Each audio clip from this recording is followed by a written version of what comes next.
Bonjour à tous les cryptoniens, bienvenue dans ce nouvel épisode de l'apéro crypto et aujourd'hui j'ai le plaisir d'être avec Jorel pour parler de... Ethereum 2.0.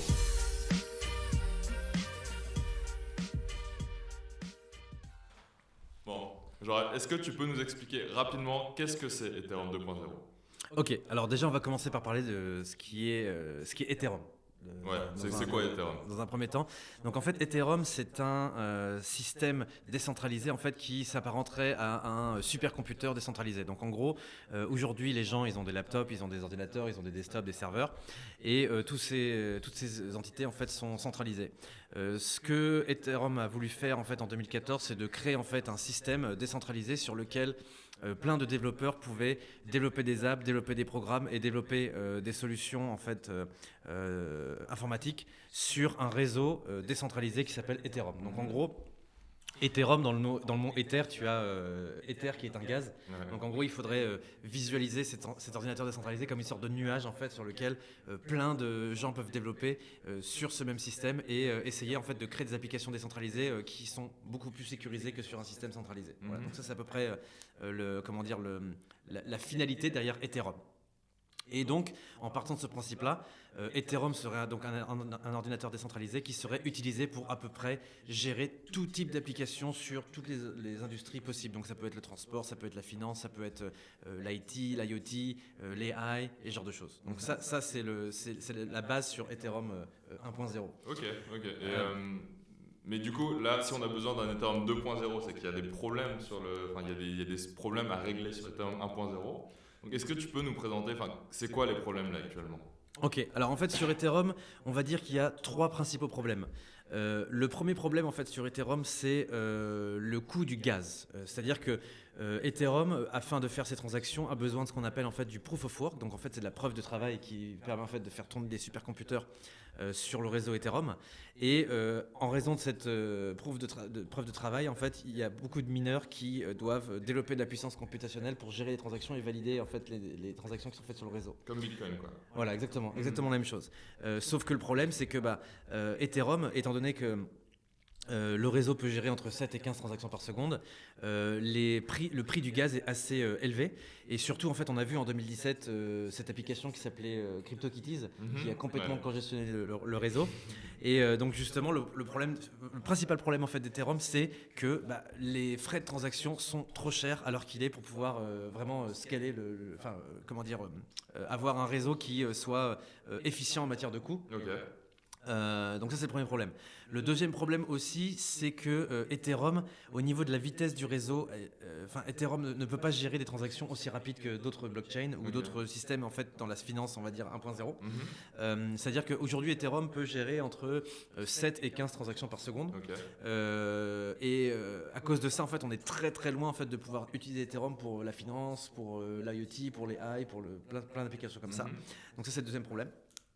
Et le troisième problème aussi, c'est au niveau de la sécurité du réseau. Ouais. C'est-à-dire qu'en fait, Ethereum est relativement sécurisé. Par contre, en fait, il y a quand même un risque de 51%, attaque 51%. Ouais. Si par exemple une ferme de minage détient tout le hash rate, ou plus de 51% du hash rate, ils peuvent attaquer le réseau et justement essayer de forquer le réseau Ethereum avec de la proof of work en fait. D'accord, Voilà. ok. Et tu parlais des vitesses de transaction, donc qu'est-ce que ça donne en fait Ethereum comparé au système traditionnel centralisé type Visa?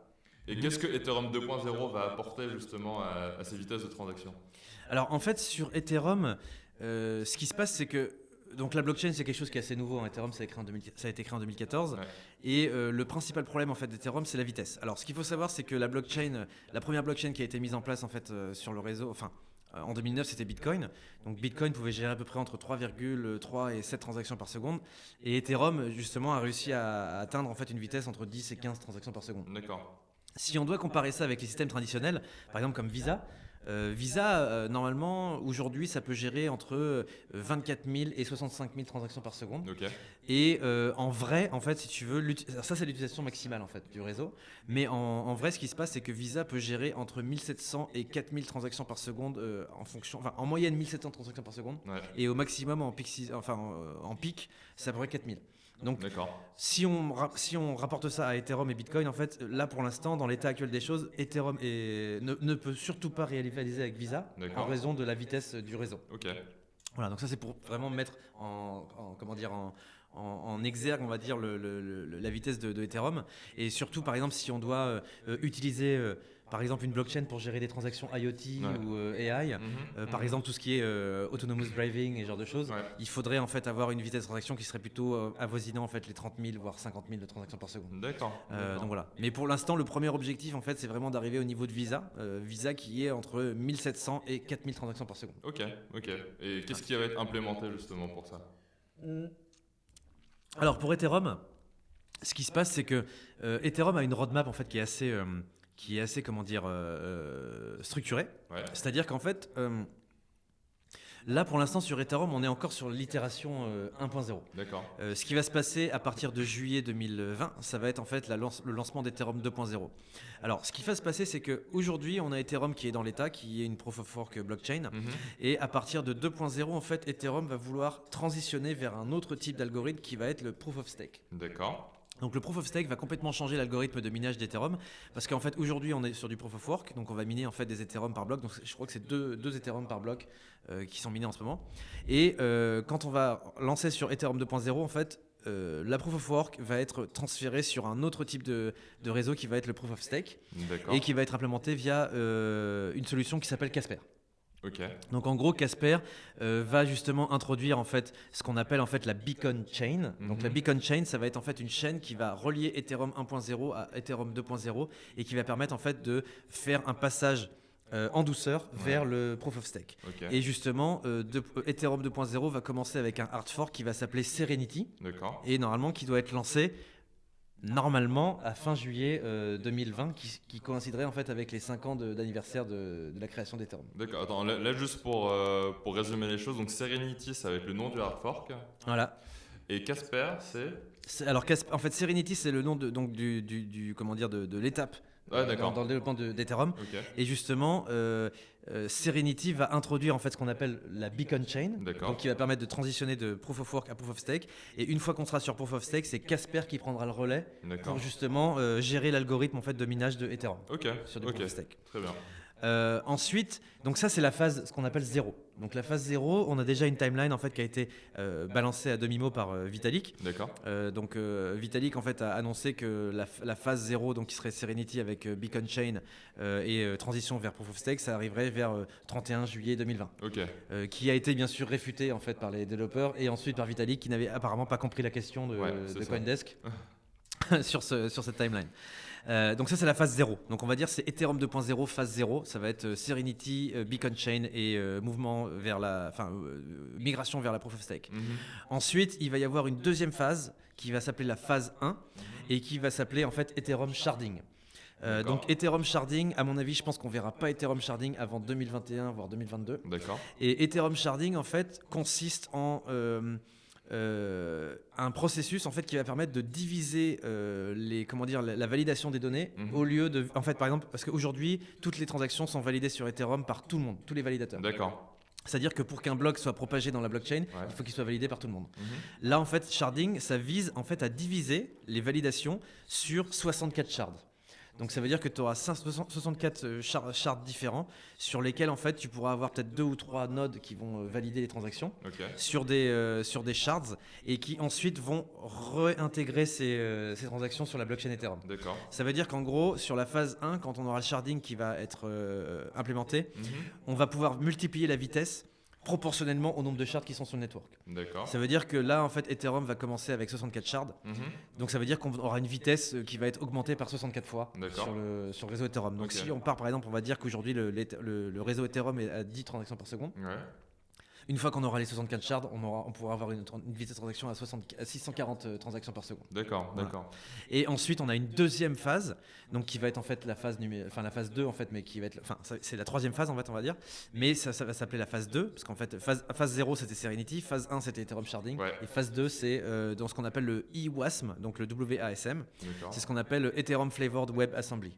Donc là en fait si tu veux, Ethereum n'est pas très clair sur ce qu'ils vont faire avec ça, mais en gros le but de EWASM c'est de proposer des solutions d'amélioration de la vitesse d'exécution du protocole sur Ethereum sur les 5 prochaines années, donc jusqu'à 2025. Ok. Pour arriver à l'objectif ultime en fait de multiplier la vitesse du protocole, d'augmenter la sécurité et d'arriver en fait à l'objectif en fait qu'Ethereum s'est fixé, c'est-à-dire d'être utilisable avec une scalabilité comparable à Visa, voire au-delà, pour utiliser Ethereum sur d'autres types sur des outils de finance 2.0, par exemple comme DeFi ou ce genre de choses. D'accord. Voilà. Mais si j'ai bien compris, le sharding, c'est quoi? C'est des chaînes secondaires? C'est l'équivalent du Lightning Network sur Bitcoin?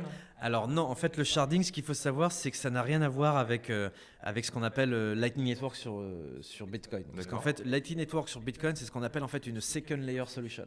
C'est-à-dire qu'en fait, le Lightning Network, c'est un protocole qui vient se superposer sur la chaîne mère, mais qui utilise en fait une chaîne différente.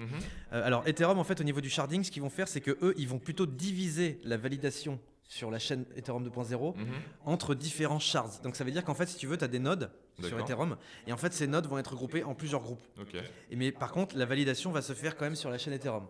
C'est juste qu'en fait, pour pouvoir désengorger la chaîne Ethereum, au lieu de par exemple de dire, on a 50 000 nodes sur Ethereum, en fait, au lieu que les 50 000 nodes vont valider les transactions sur la chaîne Ethereum principale, il va y avoir 64 groupes de nodes qui vont valider les transactions sur cette chaîne. D'accord, donc on divise la chaîne en fait. Voilà, on divise la chaîne entre des shards différents qui vont valider et qui vont travailler sur cette chaîne même. Voilà, donc ça c'est pour le sharding. Ok, très bien. Et je voulais savoir, un des gros problèmes en fait d'Ethereum, c'est la privacy. Est-ce qu'ils ont quelque chose pour régler ça? Ok, alors en fait sur Ethereum, ils ont plusieurs projets en fait pour pouvoir améliorer la privacy sur la chaîne. Et en fait ça appartient à une autre classe en fait d'optimisation sur Ethereum, parce que ce qu'il faut savoir, c'est que la roadmap d'Ethereum est extrêmement compliquée. Et elle est extrêmement longue. C'est-à-dire que par exemple, aujourd'hui, la seule date qu'on a pour l'instant pour Ethereum 2.0, c'est le 31 juillet 2020 qui n'arrivera sûrement pas. Ils ont déjà annoncé que ça allait être décalé. Pour la phase 0. Et en fait, le truc, c'est que tu vas avoir la phase 1 et la phase 2, donc avec phase 1 sharding et phase 2 donc IWASM. Mais le problème, c'est que ces phases-là, elles vont arriver entre 2 et 3 ans, voire 4 ans. Donc ça veut dire que la roadmap est quand même assez longue. Et entre-temps, Ethereum en fait est en train de travailler sur d'autres types de solutions d'amélioration du protocole qu'on appelle en fait des optimistic rollups. Donc ça veut dire quoi? Ça veut dire qu'en attendant la sortie d'Ethereum 2.0 et la mise en place d'Ethereum 2.0 et de toutes les transactions, enfin de la vitesse optimisée, on va avoir ce qu'on appelle des optimistic rollups qui vont être en fait des solutions d'optimisation du réseau qui vont marcher sur Ethereum 1.0 et sur Ethereum 2.0. Et donc dans un de ces optimistic rollups, il y a ce qu'on appelle en fait le zk-SNARKs. Donc le zk-SNARKs, en fait, si tu veux, c'est un protocole de privacy. Comme sur Zcash en fait. Voilà, qui a été justement inventé sur Zcash. Donc le zk-SNARKs, c'est un protocole qui s'appelle le Zero Knowledge Proof. C'est-à-dire qu'en fait, les validateurs qui vont valider les transactions n'ont pas besoin de savoir d'où la transaction part, où est-ce que la transaction s'arrête, et de combien et quelle est la valeur de la transaction. L'avantage de faire ça, c'est qu'en fait, tu vas augmenter ta vitesse de validation quand tu fais ça, parce que tu as beaucoup moins d'informations à savoir pour valider. Et aujourd'hui, on estime que l'implémentation du zk-SNARKs sur Ethereum va pouvoir pousser en fait la transaction speed jusqu'à 500 transactions par seconde. Donc ça veut dire qu'aujourd'hui, on est à 10. Si tu mets les zk-SNARKs sur Ethereum, tu vas la multiplier par 50 la vitesse. Ensuite, on a un deuxième optimistic rollups qui va s'appeler Plasma. Donc en fait, Plasma, c'est un papier qui a été publié par, il me semble, Justin Drake et Vitalik Buterin, qui justement explique qu'il y a une autre solution pour augmenter la vitesse d'Ethereum, c'est d'utiliser en fait un second layer solutions qui va en fait créer des chaînes alternatives sur le réseau Ethereum. Donc en gros, si tu veux, tu as la main chain. Et à côté de ça, tu vas avoir en fait des baby chains en fait, qui vont pouvoir gérer des transactions en même temps que la main chain. C'est-à-dire que tu vas avoir des transactions, par exemple, on va dire tu as 7 transactions par seconde sur la main chain, ou 10, et tu vas avoir une deuxième baby chain qui va gérer pareil la même vitesse. Et en fait, si tu veux, donc ça marche exactement comme le Lightning Network. C'est-à-dire que des transactions sont faites sur les baby chains, et en fait, la seule chose que Ethereum va pouvoir, les seules informations qui vont être retranscrites et réintégrées dans la chaîne Ethereum principale, ça va être le résultat des transactions sur les baby chains. C'est-à-dire que si par exemple tu as la main chain qui gère 10 transactions par seconde et que tu as une baby chain derrière, tu vas pouvoir gérer 20. Si tu as 100 baby chains à côté de la main chain, tu vas pouvoir multiplier ta vitesse à peu près par 100. Donc ça veut dire qu'en gros, si tu utilises Plasma, tu vas pouvoir multiplier la vitesse, on va dire à peu près arriver jusqu'à 1000 transactions par seconde si tu as 100 baby chain. D'accord. En gros, c'est le principe. Ouais. Donc ça, c'est ce qu'on appelle un optimistic rollup. Alors c'est assez difficile à mettre en place en fait sur Ethereum parce que si tu veux, Ethereum fonctionne avec ce qu'on appelle une EVM. C'est ce qu'on appelle la Ethereum Virtual Machine. Ok. Et si tu veux gérer en fait un optimistic rollup, il faut que tu crées une autre virtual machine qui s'appelle la OVM, donc la Optimistic Virtual Machine, qui vient se superposer sur le réseau Ethereum. Donc 2 machines virtuelles qui marchent en même temps. Voilà, exactement. Et qui se superposent entre elles. Ok. Et justement, le gros challenge en fait sur ça, c'est de se dire, est-ce que si on met une Optimistic Virtual Machine sur Ethereum, est-ce que ça va être sécurisé ? D'accord, donc pour le moment, on n'est pas sûr. Ouais, pour l'instant, on n'est pas sûr. Ok. Donc, il y a plein de gens qui travaillent là-dessus, en fait, sur l'implémentation de Plasma. Donc, en fait, là, on part sur des vitesses théoriques. Mais par contre, au niveau de la restitution et de la réintégration des transactions, il peut y avoir des risques de double spending, il peut y avoir des risques d'attaque, en fait, à 51%, Ok. ou de comment dire, d'attaque, en fait, au niveau du stake. D'accord. Et justement, Casper, lui, il aura, en fait, enfin, le protocole Casper aura pour vocation, en fait, de gérer un petit peu les interactions, en fait, entre les différents virtual machines qui sont sur Ethereum. D'accord. Donc là, si on résume un peu le tout, là, on est bon. Pour le moment, on est sur Ethereum 1.0. Ouais. On a les Optimistic Rollup qui vont arriver. Ensuite, on a quoi? On a on a Serenity Ouais. avec Casper qui arrive. Et ensuite, bien plus tard, on va avoir la phase 2 Ouais. qui va être WESM. le WESM, ouais.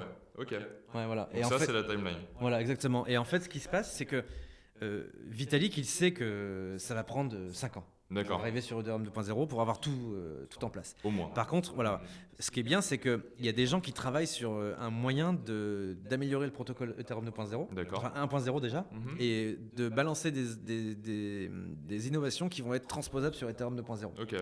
Ça veut dire quoi? Ça veut dire qu'aujourd'hui, et ce qui est bien, c'est que tous les roll-up, les optimistic roll-up et Ethereum 2.0, ça va être des choses qui vont permettre de cumuler la vitesse de Ethereum. D'accord. C'est-à-dire que par exemple, aujourd'hui, admettons, tu as Ethereum 1.0.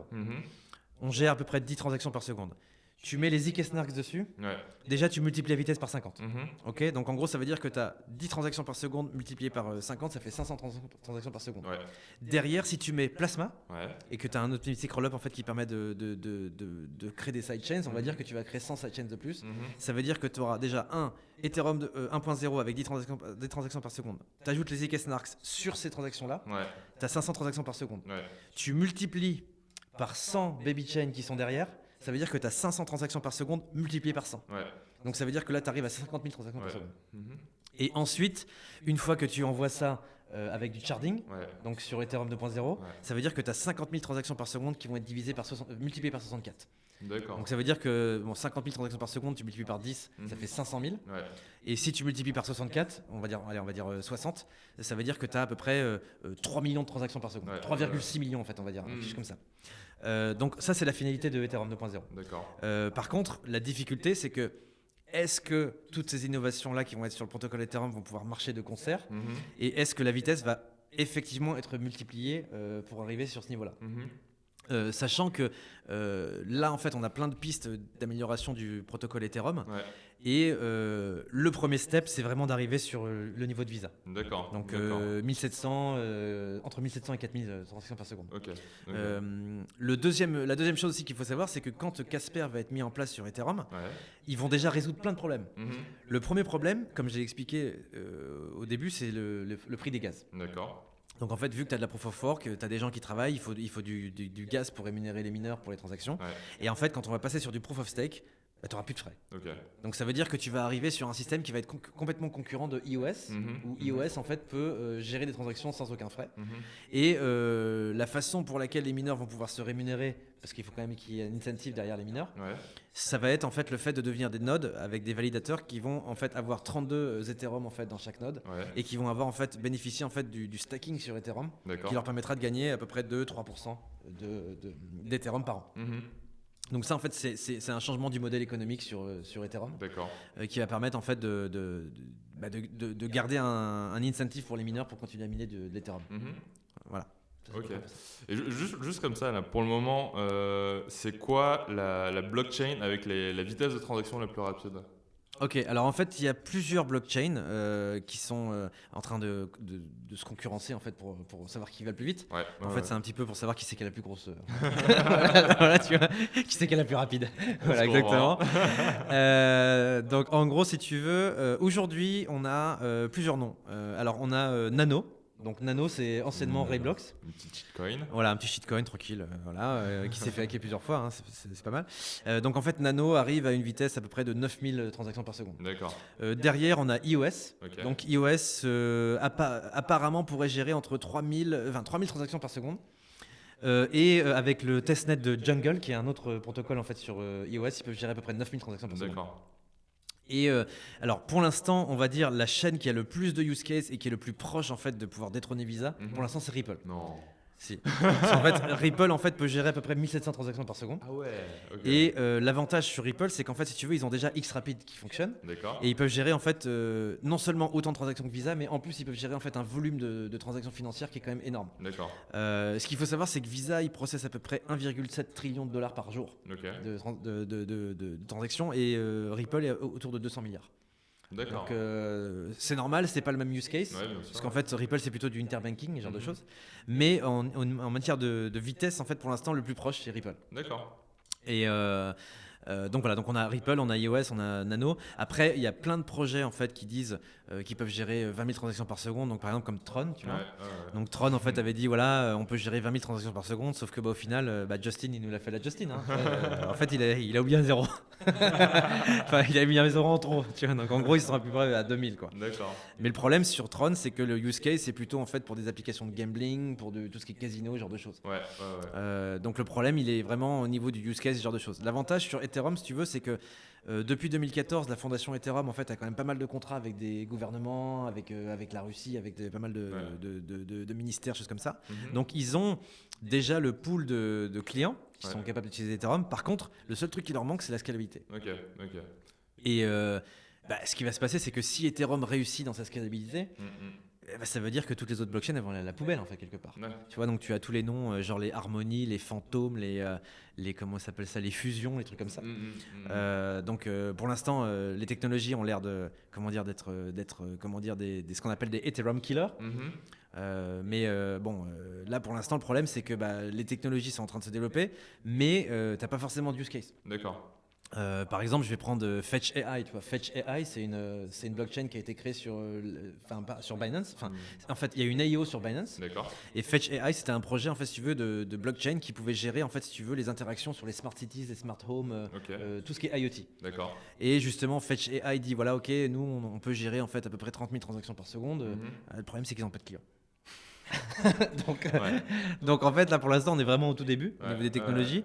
Et ce qui se passe, c'est qu'en fait, si tu veux, Ethereum 2.0, c'est un petit peu à double tranchant. Parce que si tu veux, aujourd'hui, Ethereum a été reconnu comme étant une commodities. D'accord. Le problème, c'est que Ripple peut pas en dire autant. C'est-à-dire qu'aujourd'hui, tu as Ripple qui peut gérer 1700 transactions par seconde, mais bon, ils sont en train de s'enliser dans une sorte de bataille judiciaire avec des mecs qui les ont poussés en procès en disant non, Ripple, c'est une security, genre de choses. Alors que Ethereum, pour l'instant, dans l'état actuel des choses, Ethereum est considéré comme une commodities par le CFTC. Parce que ça, on le voit beaucoup en ce moment, sur tous les projets qu'on suit, notamment dans les news de la semaine. Il y a un énorme problème, un énorme challenge, c'est la réglementation. Parce que là, pour le moment, Ethereum, c'est du proof of work, donc il n'y a pas de souci. Et qu'est-ce que ça va donner une fois que ça va passer en proof of stake ? Alors ça, c'est une très bonne question. En fait, si tu veux, Ethereum a déjà été considéré comme une commodité en fait vis-à-vis du CFTC. Donc c'était Chris Giancarlo à la base qui avait dit ok, Ethereum est considéré comme une commodité parce que il n'arrive pas à passer ce qu'on appelle le Howey test. Donc le Howey test, si tu veux, c'est un test que les Américains ont mis en place pour définir si, c'est le SEC et le CFTC qui ont défini ça. Ils ont dit voilà, ton token ou ton asset est une sécurité s'il remplit certains critères. D'accord. Donc en fait, les critères principaux, c'est est-ce que tu peux acheter le token en vue d'un profit futur. Est-ce que le critère en fait principal, c'est est-ce que le token est émis par une entité centralisée ou une entité en fait qui existe, tu vois. Et justement, Ethereum a passé le Howey test parce que justement Ethereum n'est pas une entité centralisée. D'accord. En fait, si tu veux, il n'y a pas de fondation. Enfin, t'as Ethereum Foundation, mais t'as pas Ethereum Co Ltd quoi. T'as pas de compagnie, tu vois, qui fait ça. Par contre, le principal problème, si tu veux, c'est qu'il y a eu beaucoup de soucis en fait avec beaucoup de tokens qui faisaient du proof of stake. D'accord. Et sur les proof of stake, si tu veux, le problème, c'est que là, aujourd'hui, tu as Ethereum qui est considéré comme du proof of work et que c'est une commodité, comme Bitcoin. Par contre, sur le proof of stake, en fait, il y a personne qui a une idée précise de est-ce que Ethereum va continuer à devenir une commodity si on fait du proof of stake avec. D'accord. Tu vois ? Et là, si tu veux, c'est une grosse inconnue. Okay. Donc, ça veut dire que là, Ethereum, pour l'instant, ça se passe bien au niveau de la régulation. Les gens, en fait, ont bien compris qu'Ethereum devienne une commodité. Par contre, quand ils vont passer sur du proof of stake, est-ce que le CFTC va être d'accord pour dire Ethereum est toujours une commodité ou est-ce que c'est une securities ? D'accord. Et là, le problème, à mon avis, c'est le seul moyen qui fera que Ethereum peut se casser la gueule, en fait. Parce que tu sais, t'as eu plein de problèmes, comme tu vois, Telegram qui a. Telegram qui est fini maintenant. Ouais, voilà, exactement. Ils ont levé 2 milliards pour rien. Ouais. T'as eu aussi ce problème avec iOS, hein. iOS qui était un proof of stake. Donc eux, en fait, si tu veux, ils ont levé avec Block One, je crois, c'était 2 milliards et quelque chose. Mais le problème, c'est que t'avais une entité derrière qui s'appelait Block One. D'accord. Donc si tu veux, le SEC, ils sont allés derrière Block One, ils ont dit ok, salut les gars, vous avez levé du pognon, notre truc c'est une securities. Bon, ils s'en sont bien sortis parce qu'ils ont dit ok, on reconnaît qu'on a vendu des unregistered securities et en fait ils ont payé un chèque et après ça s'est bien passé. Tu vois. D'accord. Et à mon avis, Ethereum, je pense que il peut y avoir cette obstacle-là sur Ethereum. Au niveau régulatoire, c'est un des principaux problèmes. C'est un des risques, ouais, carrément. Voilà, exactement. Okay. Donc après le SEC peuvent y aller vraiment de deux façons. C'est-à-dire qu'ils peuvent se dire ok, est-ce qu'on fait comme iOS, on leur fait payer un chèque et on le laisse tranquille, ou est-ce qu'on va vraiment faire un exemple à la Telegram, quoi, en disant faites attention les gars, c'est fini. Ok. Tu vois. Donc ça c'est vraiment l'obstacle qui va se poser.